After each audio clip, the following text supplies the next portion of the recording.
I'm Jace Lacob, and you're listening to Masterpiece Studio. Despite being dead for 8 years, Frank Parris's pernicious presence looms large over Susan Ryland's world. Murdered at night in the Moonflower wing of Brownlow Hall, Frank's death sets in motion a series of rather unfortunate events, bringing Susan back to Britain. Did you ever read about the murder of a man called Frank Parris? Frank Parris, yes. Yes, I did read about that. At our hotel, Brownlow Hall? In Suffolk? That's right, yes. It was where our daughter got married in June, 8 years ago. We stayed open for the whole weekend, and on the Friday evening, Frank Parris checked in. We soon learn that it's a little more than coincidence that Susan is aware of Frank Parris and the story of his death. In a flashback to a rainy day 8 years earlier, Susan and late author Alan Conway meet in a small cafe to discuss Alan's progress on his new Atticus Pund novel. It's been 2 years since Alan's last book, and he's been waiting for the right inspiration to strike. As if on cue, Alan spots a newspaper on a nearby table with a picture of his old acquaintance, Frank Parris. He was murdered.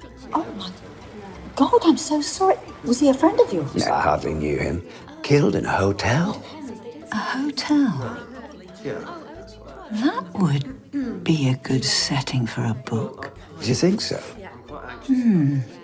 At a wedding. Oh, I like that. That would be a great opening.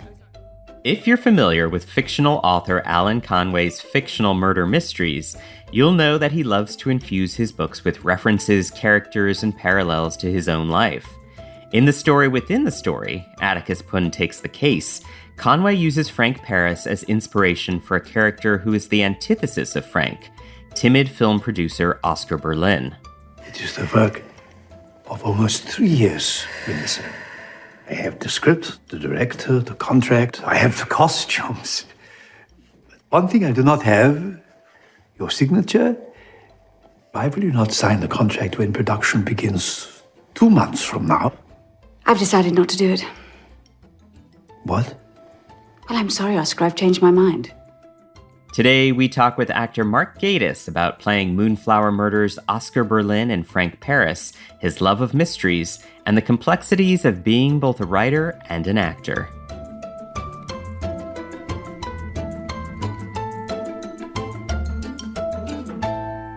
And this week, we are joined by Moonflower Murders star Mark Gatiss. Welcome. Thank you very much. Nice to be back, apparently. Yes, 9 years later, our first podcast guest. It's great to have you back again. Look, I haven't changed at all. You can see by listening to me. Nor have I in these 9 years. No. In Moonflower Murders, you play two vastly different roles: deeply unpleasant rogue Frank Parris and Eastern European film producer Oscar Berlin. Originally, you only had 2 scenes in Moonflower, though that soon ballooned into several. What was it about those initial 2 scenes that attracted you to the project? Oh, well, I saw Magpie Murders and I loved it. I mean, I just thought the whole concept was so clever and so appealing, and a very, very clever way, I'm sure Anthony Horowitz would forgive me for saying, of having your cake and eating it by having a sort of modern procedural plus a sort of classic golden age murder mystery. I just thought it was delightful. And I love the central conceit of playing people who existed in both worlds, as it were, with sort of slightly tweaked names. I thought was so wonderful. So when I was offered it, I was thrilled. And then after the read through, Anthony said, I've got to write more for you. I've got to write more for you. So he did, which is very flattering. That's how it came about, really. And I did love the idea of, 2 separate identities. And weirdly enough, it rarely happens in television. The way we shot it, I was able to do the first part clean shaven and then come back with a beard to play the other one. So that worked out very well. So no prosthetics, no face. No prosthetic chins. Frank Parris's arrival at Brownlow Hall and subsequent murder in the hotel's Moonflower wing is the inciting incident for Moonflower Murders, even though it happened 8 years in the past. What did you make of the character of Frank Parris when you first read Antony's script? Well, I think it's my first murder victim, which I thought was quite interesting. But at the same time, he's the baddie as well, which is nice. I just thought he was very, I know the type, if you know what I mean. He's rather sort of sneery, but a bit of a kind of chess player. I think there's something slightly Iago-like about him. He's sort of sizing people up and working out how he can set them against each other. And in a sort of golden age way, he's a very familiar character. The sort of person who stirs things up and ends up with a bullet in the brain, as it were. So, I was, it was just a delicious character, I have to say. It was just, I knew he was going to be very well dressed, and he was. And I just love the idea of sort of entering this world and just playing with these people, I suppose. That's what he does. But I mean, he pays the ultimate price. It's also a lesson not to mess around like that. Don't meddle. Yeah. I love the description for him in Antony's script for episode 1. Frank Parris gets out of the taxi. He's a charismatic gay man in his 40s, smartly and expensively dressed, self-centered and far from likable. He's come to Suffolk from Australia and has the tan to prove it. What sort of character work did you need to do during prep with Frank? Zero. That's me. No, and I'm flattered by the 40s description. It was just a question of choosing the clothes and the look. And I mean, this is just the way it's worked out, because I'd been playing John Gielgud at the National Theatre. So my head was shaved for that. And so in order to get a rebalanced head, I had to shave it all off. So it was gone like it is in the moment. And then I knew I have a beard for it. Then I look I think it looked a bit like Jeff Bridges in Iron Man. That's what I was going for. A sort of groomed, bald man. It's just about holding yourself, I suppose, in that kind of way. There are certain people who glide through life. I think that's what I thought about Frank. You know, he'll never really be troubled by anything. If he misses a plane, someone will sort it out for him. He just sort of steps out of taxis into other taxis. It's that sort of life, I think, is what he's led. I always remember that line in Superman 3 when Robert Vaughn says, "I've never worn the same pair of socks twice in my life." He's that kind of man. That's the perfect way of putting it, I think. I definitely get that with Frank Parris. He would just throw them away after wearing them, I think. Yeah. He doesn't have a ton of screen time in Moonflower Murders, having been murdered 8 years earlier, but his malevolent presence hangs over the story all the same. How do you achieve that, becoming a larger-than-life villain in the matter of just a few flashbacks? Is it about imbuing him with an aura as much as with an inner life? It's partly, of course, in a sort of Iceman cometh Godot kind of way. If people talk about you enough, you become a thing, you become a presence, don't you? And particularly as a baleful presence as he is, he has shadowed people's lives, even and then leading to his murder. So I think for me, it was just about, as I say, having that kind of cocksureness. You know, he just arrives, expects things to be in a certain way. Do you know there's people who some people just immediately change their hotel room because they can. I'm too British to do that. I'll take anything. But he's clearly one of those people who just go, no, it's not good enough. And he just does it because he can. And he belittles people and he looks for weaknesses. And then he obviously finds, without any spoilers, he finds something he can exploit, which then becomes the sort of engine of the plot, really. I mean, as you say, seconds after arriving, he does try to get a better room. And he delivers his request with a certain venom. Can I help you? I very much hope so. I'm afraid I don't much care for my room. I'm sorry. May I ask what's wrong with it? It's small. It looks out over the car park. You call yourself a country hotel, so a glimpse of the countryside might be nice. Yeah, he's in number 23, Mr. Tran. I did say we were full. Thanks, Derek. Yeah, I'm afraid that's true. We have a wedding this weekend. It's actually my daughter who's getting married tomorrow. Congratulations. But I have to say, if I wanted to stay in a shoebox with a view of a car park, I'd have stayed in Ipswich. Is it just a case of Frank being someone who always gets what they want, regardless of the cost to those around him? Yes, I think so. And I think maybe, he's well traveled. I think he's probably one of those British people who have learned from America. John Cleese always married Americans because he admired their openness and straightforwardness. And of course, the British being so sort of strangulated about embarrassment, we're very bad at that. So Frank's probably the sort of person I think he probably went to America quite early and thought, I could do with a piece of this. And I think that becomes part of his personality. He absorbs that. Yeah. Frank Parris's rather demanding nature gets turned on its head in Alan Conway's Atticus Pund Takes the Case, where he's replaced by diffident Eastern European film producer Oscar Berlin. If Parris is all ego and malice, what do you make of Oscar Berlin? Is Parris's mistreatment of others subverted here in a character who becomes largely a human doormat? He's all wig. And the funniest thing about this for me is that because I knew my head was going to be shaved, and I said, I'd like him to look like he has a bad toupee. And I think in that way, no one actually wanted it to look like it wasn't good. But it does look like a bad way. It looks like something's something terrible's laid an egg on my head and it's gone off.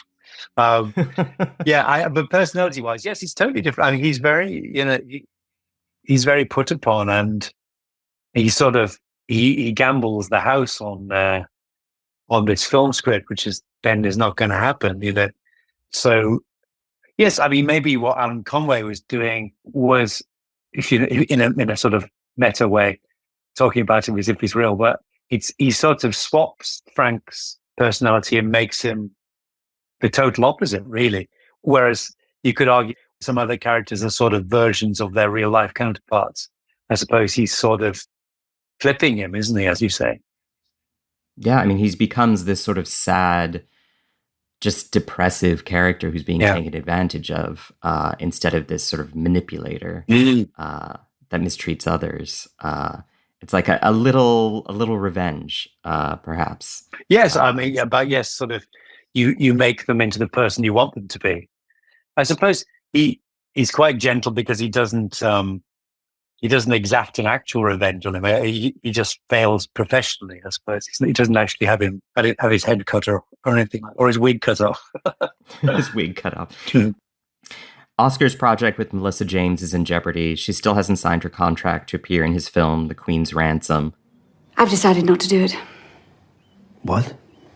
Well, I'm sorry, Oscar. I've changed my mind. What are you saying? We are friends, Melissa. We have an agreement. And everything I've done, the finance I have raised without you, I have nothing. We're not friends. Oscar, this is a business arrangement, and I'm sorry. I should never have let you talk me into it. And if you back out now, do you have any idea? You will ruin me. Oh, don't be ridiculous. There are plenty of other actresses. If Oscar is Frank's reflection, then should we read that scene as an example of Frank being the type of person to ruin someone else? Well, yeah, maybe. I mean, maybe that's Alan's thought process in that.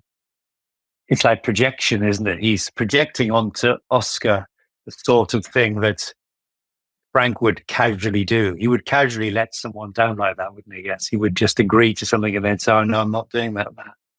Too busy. And leaving the other person's life in ruins, yes. So, yes, maybe.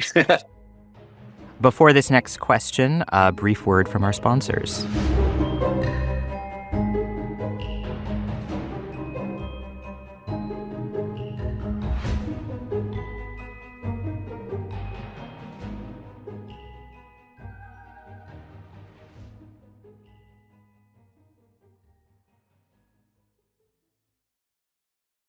Ocean voyages, expeditions, river journeys. Viking is dedicated to bringing travelers closer to the destination, offering a small ship experience and a shore excursion in every port. Learn more at Viking.com. In episode 2, we learn why Frank was staying at Brownlow Hall. He was selling his family home, one currently occupied by his sister Joanne and her husband Martin, out from underneath them. We see in flashback a vicious argument between Frank and Joanne in which she throws out the disgusting life you led in London. How did you read this moment and Joanne's homophobia? Well, I mean, This is a difficult one because I don't want to retrospectively disapprove of Frank having a good time, and his sister is just a bigot. So it's difficult because he's the baddie. You don't want to sort of side with his homophobic sister, but clearly she regards it as sleazy and inappropriate. One might consider he was simply just having a healthy sex life. But that's interesting to play because it's about having a character who's actually complicated. He can be the villain of the piece and reprehensible in an awful lot of ways. And in other ways, he's just being a gay man. And it's for others to judge and his sister to judge very harshly. I mean, in some ways, he is the freest of all the characters we encounter. He seems at most home with himself. Yes, I think that's true. I mean, there's a kind of relaxation that comes from being that confident, isn't there? And as I say, he's a glider. He glides through life. So it seems to me perfectly believable that he would just shrug that off. I mean, he's going to sell that house from under them. He doesn't give a monkey's about what happens to them. When he goes to see the lawyer, it's exactly the same. He just says, this is what I'm going to do. He does them the courtesy of telling them, but that's as far as it's going to go. That's just sticks and stones to him. I mean, whatever she hurls after him, he's just thinking, well, I've got a nice life, you haven't. Good luck to you. James reveals that Frank was a sort of sexual mentor to Alan Conway when he was struggling to come out of the closet. We get a flashback to 10 years earlier with Frank, Alan, and James in a posh restaurant. How would you describe the relationship between Frank and Alan? How did he view Alan Conway? I think there's a sort of, let me show you how things work. And kind of, maybe it's the gentlest Frank ever gets because he's actually going, you can be happy, you can make yourself happy if you want. But also it's inevitably tinged, I think, with a sort of slight manipulation. And he probably regards him with a certain amount of contempt because Alan is clearly very uncomfortable in his own skin. And when Frank is so confident and relaxed about it all, he must find that sort of irritating. I think he probably starts out with the best intentions. It's like someone might come along and you go, don't worry, I'll show you how this works. And then there's a certain kind of pleasure in teaching someone.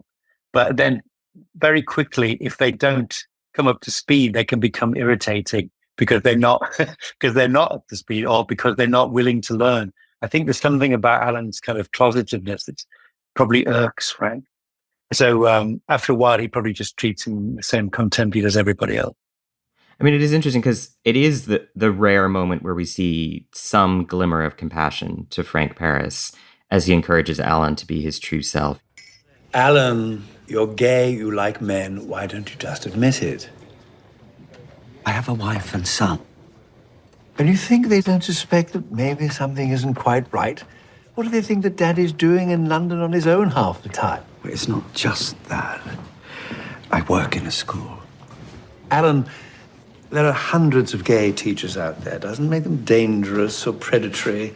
You're just scared and you're making excuses and you don't see it, but you're harming your own life. Be what you are. Be happy. How do you reconcile that side of Frank with his more predatory, destructive side? Because people are complex. That's why, I mean, that's, it's great testament to Anthony's writing, but also creation of any fully rounded character is you can be all kinds of different things at once. You can't. And people are. And what I love about that is in the same moment, he is cruel. He's in the same moment, in the same scene with James. Nice to see you again, James. Look after my friend. I'm not just a commodity, Actually, that's exactly what you are. But you're a very nice one. You're absolutely right. He's doing both things at once. He's telling Alan a real home truth, and it's a good thing. It's celebratory. He's saying, I don't know if you've ever read it. There was a wonderful actor called John Fraser who played Lord Alfred Douglas in the Trials of Oscar Wilde to Peter Finch. Do you know the film? Yes. It's a wonderful film. It's just wonderful. And John Fraser was one of the most beautiful men of his generation. And he wrote this brilliant book called Close Up, a memoir. And it's incredibly salacious and funny. But there's an amazing bit where he was in therapy for years. And he had aversion therapy, all the things, drugs to make him vomit, all sorts of terrible things. And he was around about 1961 or something. He was about to start the whole process again. And his psychiatrist just said, "Oh, you could just be happy, John." And that was it. And then he said it was like someone gave him permission to live. And he did.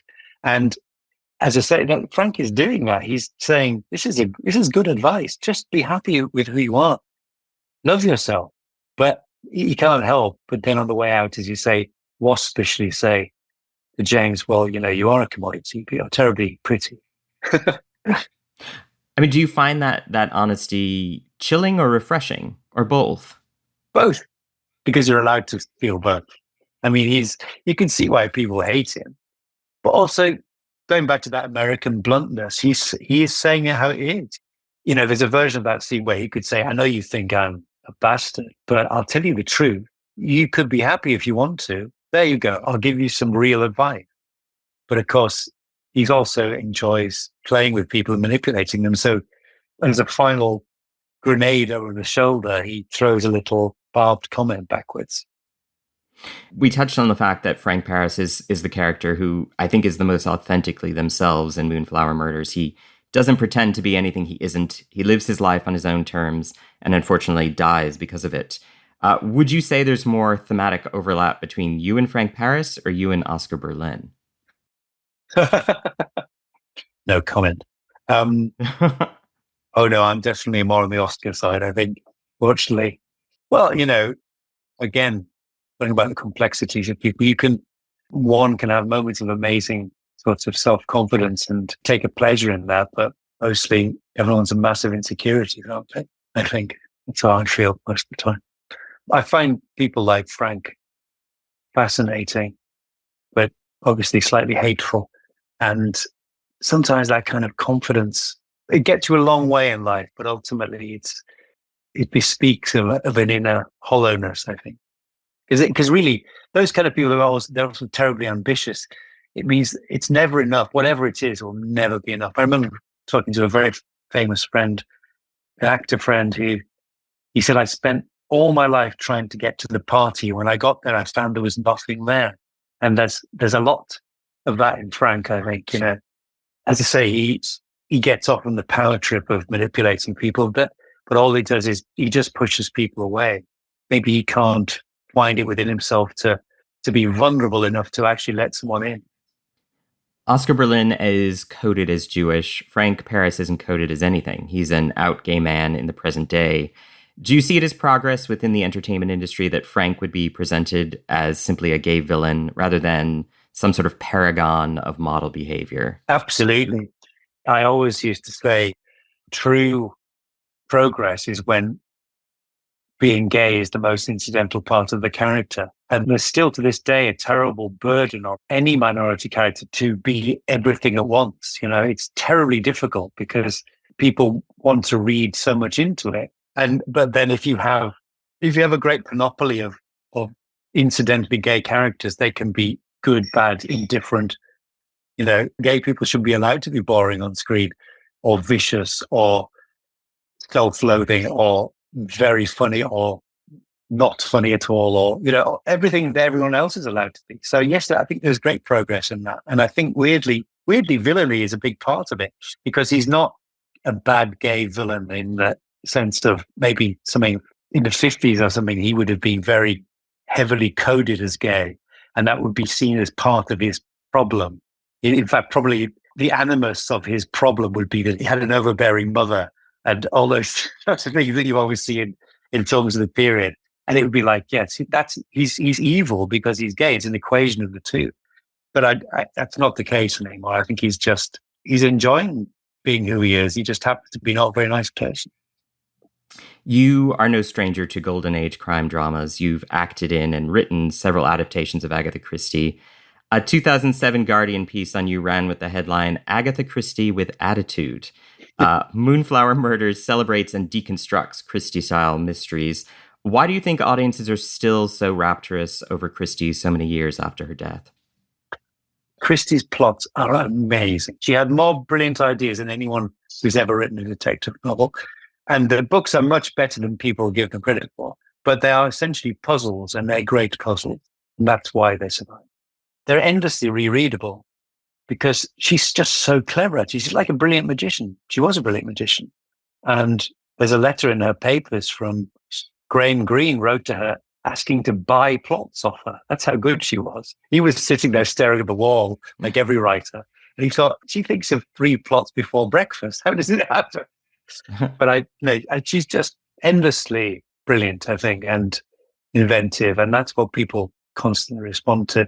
And then, of course, what's happened in a kind of posthumous way is Christie as a brand has become its own thing. And I think what people think of as Agatha Christie is probably Peter Ustinov's Poirot's, which are the most entertaining things in the world. They're not quite Agatha Christie, but they're a brilliant combination of Anthony Schaffer's wit and Christie's plots. And so I think a bit like the cinema version of James Bond is James Bond. I think what we have made Agatha Christie into at its best is the perfect summation of all those things. You appear in one episode of Masterpiece's Nolly as performer Larry Grayson, playing the gay best friend to Helena Bonham Carter's Diva. And there is such an incredible sense of intimacy, of tenderness between Noel Gordon and Larry, one that's really beautifully depicted by you and Helena. What was it like filming the dressing room scene with Helena? It was a joy. I'm not saying this hyperbolically, but I said the first thing we shot was the This Is Your Life section. And I said, Eleanor's about 3 months older than me. And I said, it's very obvious because I had a poster of A Room with a View on my wall when I was at college. And I've known her for all my life. I've never worked with her before. And then we were suddenly playing, best friend. And we got on like Larry and Noel. We did. It just worked. It was just one of those things. And we had such a good time. And that lovely, lovely scene, it's a beautifully written scene, was just like, even though we'd only been doing it for a week or so, it was a sort of summation of all that. It was really a joy to play. When I was a boy, you once said in an interview, I wanted to be a whiskery man in a white coat saying, look, it's a pterodactyl. Yeah. Your earliest days show a fascination for Doctor Who, Sherlock Holmes, and fossils. I mean, not many writers can say that they achieved their childhood dreams. And while you didn't get to be that whiskery man saying, look, it's a pterodactyl. Not yet. How does it feel to... Not yet. Not yet. How does it feel to have written for both the Doctor and Holmes, to have adapted Christie, Conan Doyle, Bram Stoker, H.G. Wells? Do you feel a sense of accomplishment of which your younger self would be in awe? Absolutely. And I pinch myself constantly. Sometimes it seems to me ridiculous that all these things have happened. But I'm a great believer in persistence and hard work. And, it's an easy thing to say if it's worked out for you, and it has, thank God. But to get to play in all those different areas is quite remarkable to me. Sometimes I look at the sort of checklist and go, well, there's not much left that I didn't want to do. So I've been very, very fortunate to get to play in all these things. And what's interesting, I remember Stephen Moffat saying when we first started Sherlock, he said, just for a brief time, we've got the keys to Baker Street. And that's a very good way of thinking about it. There's another version coming along now, I think, a young Sherlock coming, and you get your go and you do what you can with it. But then the brilliant thing about these great characters is they constantly reinvent themselves and are reinvented by others. So to get to play for a brief while is a privilege. Mark Gatiss, thank you so very much. Thank you very much. Thank you.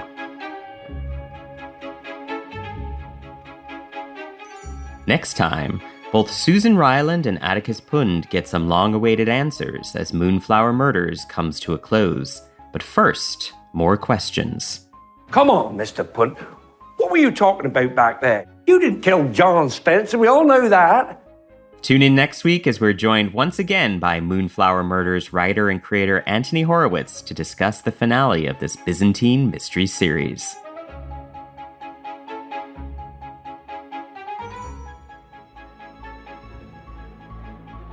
Masterpiece Studio is hosted by me, Jay Slay-Cobb, produced by Jack Pombriant, and edited by Robin Bissett. Elishaba Etup is our sound designer. The executive producer for Masterpiece is Suzanne Simpson.